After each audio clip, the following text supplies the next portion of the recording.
Et finalement, il nous fallut bien du talent pour être vieux sans être adulte.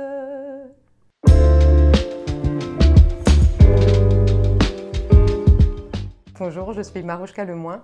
Je suis l'auteure de Forever Young, l'histoire d'un premier amour entre deux jeunes et l'histoire d'un dernier amour entre deux vieux. Ce qu'ils ont de commun, c'est qu'ils cherchent une vitalité, une énergie qui leur permettront de grandir et de vieillir sans devenir adultes.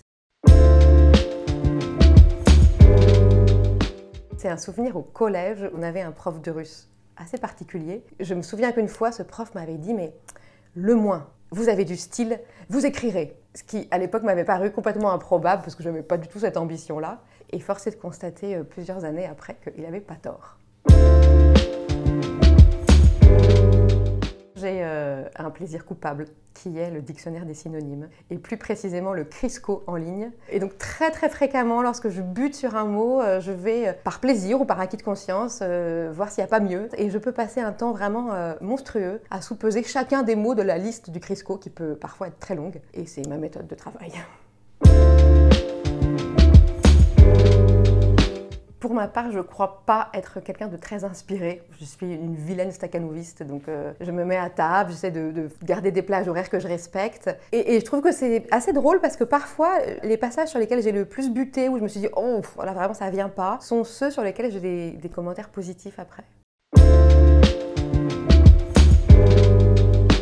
De la littérature américaine notamment. J'ai une petite passion pour Cormac McCarthy. Et ça me parle d'autant plus que je ne suis pas très bonne en anglais, mais je trouve que du coup, le texte a un pouvoir évocateur bien plus que signifiant. Dans une langue peut-être un peu plus proche, j'aime beaucoup le québécois aussi. Par exemple, La petite fille qui aimait trop les allumettes de Gaëtan Soucy, À l'abri des hommes et des choses de Stéphanie Boulet, qui me donne à mon tour envie de jouer et de me prêter à ce jeu de l'écriture.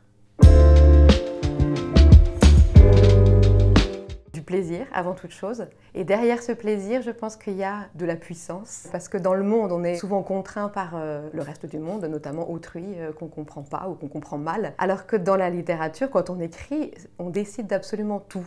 Et surtout, ça n'a pas de conséquences, ce qui est très agréable.